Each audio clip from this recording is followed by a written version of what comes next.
নমস্কার, আশা করছি আপনারা সকলেই খুব ভালো আছেন। আমার নতুন একটি ভিডিওতে আপনাদেরকে অনেক স্বাগত জানাই। আজ মঙ্গলবার, এখন বাজে দুপুর 2টোর মতন। এখন সমস্ত কাজ সেরে এসেছি এই পেঁয়াজের কাজগুলো করতে। পেঁয়াজগুলো দিয়েই গেছে, নিহারিকার বাবা তো বাড়ি নেই, তাহলে ঢেলে রাখা হতো, কিন্তু দেখলাম পেঁয়াজ থেকে না একটু একটু করে গন্ধ বেরোচ্ছে। তাই এই যে নিহারিকা আর এই যে আমরা সবাই মিলে আজকে বসেছি। আর এই দুইজনকে দেখছেন, এরা হচ্ছে আমার প্রতিবেশী, মানে আমার ঘরের একদম লাগোয়া এদের ঘর। ওদেরকেও ডেকেছি, যায় না এতগুলো পেঁয়াজ, এত 2 বস্তা, মানে প্রায় ধরুন 1 কুইন্টালের মতন মনে হয় এতে আছে, আমি অবশ্য শুনিনি। তাই পেঁয়াজগুলোর খোসা প্রচুর ছিল, সেগুলোকে ছাড়িয়ে সুন্দর করে ওখানে ঢেলে রেখেছি। আর ওদের বলেছি তোদের আজকে আমি ফুচকা খাওয়াবো আমি বানিয়ে। ওরা ফুচকা খেতে প্রচণ্ড ভালোবাসে জানেন। সমস্ত পেঁয়াজ ছাড়িয়ে আমরা প্রত্যেক বছরই এরকম পেঁয়াজ রসুন একবারে কিনে রাখি। এখন তো এখানে পেঁয়াজ উঠেছে, তাই এইবার যেন একটু বেশি পেঁয়াজই কিনে রেখেছি। ও মনে হয় ওর নিহারিকার বাবা অর্ডার দিয়েছিল অনেক পেঁয়াজ বছর, জানি না কেন। আসলে শুনবো কেন এত পেঁয়াজ। আর ফোনে তো কথা হয় না, সে তো এখন মাঝ সমুদ্রে, সেখানে টাওয়ারও পাওয়া যাচ্ছে না, ফোন করলেই বলা হচ্ছে ফোন বন্ধ। এরপর এসেছি ফুচকা বানাতে। ফুচকার আগে জল বসিয়েছি, তারপর এখন ফুচকা ভাজবো। আর ওদিকে মটর আর আলু সিদ্ধ করতে দিয়েছি। এখানকার ফুচকাটা হয় একটু ভিন্ন স্বাদের, কিন্তু খেতে ভালো হয়। আগে জলটাকে বানিয়েছি, জলটা হয় জলজিরা দিয়ে, তার মধ্যে একটুখানি আদা রসুন জিরে, একটু ধনে, গোটা ধনে আর একটু ধনে পাতা দিয়ে বেটে সেই মশলাটা যদি জলে দেওয়া হয় না, একদম সত্যি বলছি খুব সুন্দর গন্ধটাও আসে। আর তার সাথে একটু লেবু দেওয়া হয়, গন্ধটাও সুন্দর আসে। আর এদিকে তেলে ফুচকাগুলো আগে ভেজে নিই, আর ওদিকে কুকারে বসিয়ে দিয়েছি তো আলু মটর, সেগুলোকে সেদ্ধ হচ্ছে। আর এখানকার মানুষদের কাছে এক পছন্দের খাবার হচ্ছে এই ফুচকা আর চাট। আজকের বাচ্চা দুটো আমার কিন্তু অনেক কাজ করে দিয়েছে জানেন। তাই বলেছি, আমার হাতে হাতেই করেছে। আমি বলেছি আজ তোদের পেট ভরে আমি ফুচকা খাওয়াবো, যত তোরা খেতে চাস। তাই ওরা বসে বসে আমার পেঁয়াজও ছাড়িয়েছে, আমার নিহারিকাও ছাড়িয়েছে, আর আমিও কিছু করে এলাম। বলে অত পেঁয়াজ কি হয় বলুন। এখন ওরা গেছে একটু বাইরে, আর সেই ফাঁকে ফুচকা সম্পূর্ণ বানিয়ে তারপরে ওদেরকে ডাকবো। ওদের আজ যত মন চায় ততই আমি আজকে ওদের খাওয়াবো। আর যবে থেকে আমি ফুচকার এই প্যাকেটগুলো বাড়িতে এনেছি না, সত্যি বলছি একদম বাজারের থেকে বা দোকান থেকে কিনে খাওয়ার থেকে এই যে স্বাদ খুব ভালো লাগে, একদম যেন দোকানের মতনই টেস্ট হয়। ফুচকাগুলো দেখতে পাচ্ছেন কত বড় বড়, একদম ফুলকো ফুলকো হচ্ছে, কী যে ভালো লাগছে তাই না। একটাও কিন্তু ছোটো তো হচ্ছে না, যেগুলো একটু ভাঙা আছে সেগুলোই একটু ছোট বা ফেটে যাচ্ছে, কিন্তু তাছাড়া প্রত্যেকটা ফুচকা সুন্দর হচ্ছে। আর এইভাবে বানাতে গেলেও তো একটু সহজ হয় তাই না। বাজারে খেতে গেলেও আপনার সেরকম ভাবে খেতেও পারবেন না। আর বাজারে যেটা বানানো হয় এখানে এত পরিমাণে রং দেয় তারা, লাল রংটাকে এত রং দেয় যেন মনে হয় সেটা অরেঞ্জ কালার। দেখছেন কত ফুচকা আমি ভেজে নিয়েছি। আজকে যার যত ইচ্ছে হবে এরা খাক। আজ বলেছি পেট ভর্তি করে সবাইকে ফুচকা খাওয়াবো, আজ মনের মতন করে ফুচকা বানাবো। এদিকে ফুচকা ভাজাও হয়ে গেছে, তারপরে এবার আলুটাকে বার করে নিয়েছি। দাঁড়ান, একটু খোসা আছে, খোসাগুলো ফেলে নিই। এখনও তো খুব গরম, সবে নামিয়েছি, তাই হাতাটা দিয়েই একটু একটু করে ছাড়িয়ে নিচ্ছি। তারপরে আলুগুলোকে সম্পূর্ণভাবে একদম ছোট ছোট করে ফেলতে হবে। তার মধ্যে যে জলটা বানিয়েছিলাম ফুচকা দিয়ে খাওয়ার জন্য, জলজিরা, ওইটাই দিয়ে দেবো, ব্যাস হয়ে গেল। এবার একটু লবণটা চেক করলে নিয়েই ব্যাস এইরকম ফুচকাটাকে করে নেব মাঝখান থেকে। এরপরে দেব আলু, তারপর দেব জল, তারপরে নিজের পছন্দ মতন পেঁয়াজ, মানে যে যেরকম খায় পেঁয়াজ দিয়ে। চলো এবার সবাই সবার মতন খাক। এখানে সবাইকে বসিয়েছি। তুমি কি খেলা করছো? তাই এই যে আমাদের দোকানটা একবার দেখিয়ে দিই কেমন হয়েছে। পেছনের জিনিসগুলো খুব একটা ভালো দেখা যাচ্ছে না, কারণ এগুলোতে পুরো ঢেকে গেছে, তাই না? আর এই যে সমস্ত কিছু সাজানো গোছানো, একটা অনেক জিনিস শেষ হয়ে গেছে নিয়ারি, তাই না? অনেক জিনিস শেষ হয়ে গেছে, পাপা নেই, তাই এখন কে আনবে? কে আনবে? তুমি তুমি আনবে? আচ্ছা, ওই দিক থেকে পরে যাব। জয় জগন্নাথ। হ্যাঁ, জয় জগন্নাথ। তুমি জগন্নাথকে মানো? তুমি জগন্নাথ ঠাকুরকে মানো? আর কাকে মানো তুমি? লাড্ডু গোপাল আর রাধা কৃষ্ণকে। আর হ্যাঁ, জগন্নাথ, হ্যাঁ, মা সরস্বতী, আচ্ছা, লাড্ডু গোপাল, আচ্ছা, রাধা রানী, রাধা রানী। ও, और और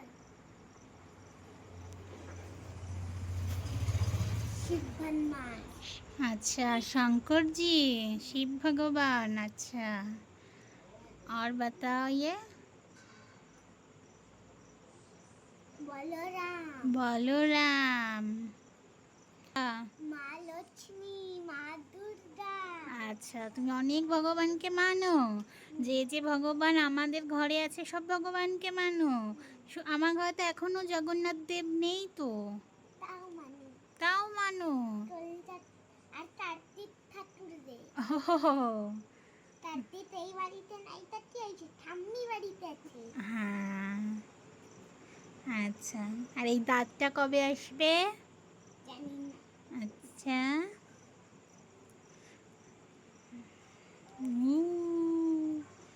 গরম লাগছে না? গরম লাগছে? আজকে পাখায় খুব একটা জোর নেই, তাই না? কালকে আমরা বাজারে যাব। কালকে বাজারে যাব? কি করতে?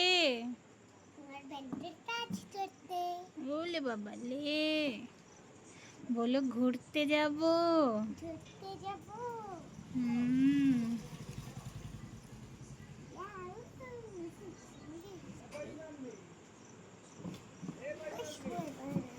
বসো, থাক, বলে বাই বাই বাই। আমি আমি এখন রান্না করতে যাই তোমার জন্য, ঠিক আছে? আমি ভাত আছে, তোমাকে একটুখানি ডিমের ওই যে তুমি যে তরকারিটা খুব ভালো খাও না, সেটা বানিয়ে দিই।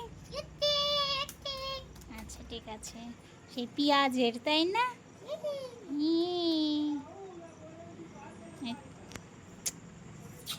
ওলে বাবা লে। নিহারিকাকে দোকানে বসিয়ে এসছি, ও সেখানে বসেই খেলা করছে, আর সেই ফাঁকেই আমি একটু রান্না করে নিই। আমি তো আর রাত্রে খাবো না, নিহারিকাকেই দেবো। নিহারিকার জন্য একটু আগে ডিম ভেজে নিচ্ছি। আমার নিহারিকা না এই সবজিটা দিয়ে খেতে ভীষণ ভালোবাসে, জানেন? দাঁড়ান, গল্প করার আগে ওর জন্য আগে ভাত বসিয়ে নিই, না হলে ভাত হতে লেট হয়ে যাবে। তরকারি তো এটা তো খুব তাড়াতাড়ি হয়ে যায়, খুব বেশি সময়ও লাগে না। এই যে তেলের মধ্যে একটু ডিম ভেজে নিয়েছি, 2টো ডিম ভেজেছি। এরপরে একটু তেলটা দাঁড়ান একটু কমিয়ে নিই, নাহলে অনেকটা তেল আছে কড়াইতে, তারপরে এত তেল দিয়ে খেলে শরীর খারাপ করবে, তাই না? তার মধ্যে একটু কালো জিরা দিয়েছি। এই সবজিতে জিরে দিলেও হতো, কিন্তু আমি বিশেষত নিহারিকার খাবার দাবারে কালো জিরের বেশি ব্যবহার করি, কারণ কালো জিরে তো ভালো সব দিক থেকে, সেই জন্য আমি কালো জিরেটা বেশি ব্যবহার করি, চুলের দিক থেকে ভালো। তারপরে পেঁয়াজগুলোকে দিয়েছি, তারপর সেটাকে একটু ভাজা হয়ে গেলে একটু লবণ হলুদ দিয়েছি, এতে টমেটো দিলেও ভালো লাগে, জানেন? কিন্তু আমার নিহারিকা ওই যে টমেটো সে তো খাবে না না, টমেটো তার পাতে যদি আমি দিই সে সব খুঁটিয়ে খুঁটে ফেলে দেয়, তাই টমেটোটা তার পাতে দেওয়াই যাবে না কখনো। আর একটা কাঁচা লঙ্কা মাঝখান থেকে ভেঙে ব্যাস ওটাকে সুন্দরভাবে ভাজবো একসাথে, একটু লাল লাল হয়ে গেলে ওতেই জল দিয়ে দেবো। জানেন আমরাও যখন ছোট ছিলাম আমার মাও কিন্তু ঘরে যদি তেমন কিছু না থাকতো পেঁয়াজ দিয়ে ডিম দিয়ে খুব ভালো বানিয়ে দিত। আমরা কিন্তু এই সবজিটাও আমরাও ছোটোবেলায় খুব ভালো খেয়েছি, তাই দেখি আমার নিহারিকারও এর প্রতি খুব ভালোবাসা আছে। এইবারে একটু জল ঢেলে দিয়েছি, জলটাকে ফুটুক, এরপরে দিয়ে দেবো ডিমগুলো। ব্যাস তারপরে যদি ধনেপাতাও দেওয়া যেত না তাহলেও ভালো হতো, কিন্তু আজকে কিছুই দেবো না, যেহেতু ও একা খাবে। টমেটো আর ধনেপাতাটা এখানে আর ব্যবহার করলাম না, হয়ে গেছে রান্না। চলুন একটু দেখে আসি। এবার নিহারিকা ঘরে অনেকক্ষণ একা একা আছে, কি খেলা করছে বা কি করছে একটু দেখে আসা যাক। অনেকক্ষণ আমাকে ডাকেনি, একা একাই ঘরের মধ্যে বসে আছে। কে? হ্যাঁ, তুমি কে? তুমি আমার মা নাকি? বলি বাবালে, আমার মা সেজেছে, দেখো সবাই। তুমি একা সেজেছো, সুন্দর হয়েছে, সুন্দর। এই পুরো দেখিয়ে দিই একটু, খুব সুন্দর হয়েছে। কিন্তু বিছানার এই যে কি হাল একদম, কেউ বলবে এই বিছানায় আমরা এখন ঘুমোবো? কেউ বলবে না। ভাত খেতে হবে না? খেতে হবে। কখন? তাই এদিকে তাকাও, তাকাও, একটা ফটো তুলে দিই। ওলে বাবালে, আবার একটু ডান্স হচ্ছে নাকি? ডান্স হচ্ছে, আর একটু মুড় উড়বে, ওরাও মুড় উড়াবে একটু। ওলে বাবালে, দেখি দেখি দেখি, ওলে বাবালে, ওলে বাবা, ও মা, এ কি?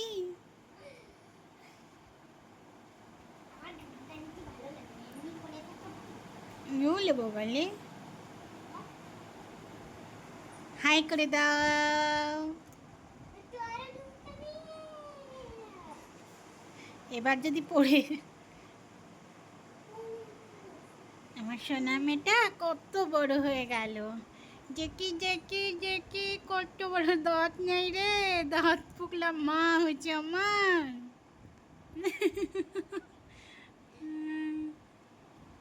চলো ঠিক আছে, আমরা এখন খাবার খাই। চলো চলে আসো, ভাত খেতে হবে।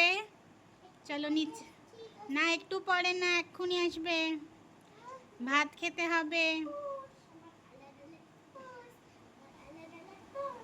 আচ্ছা চলে আসো, ভাত খাবে।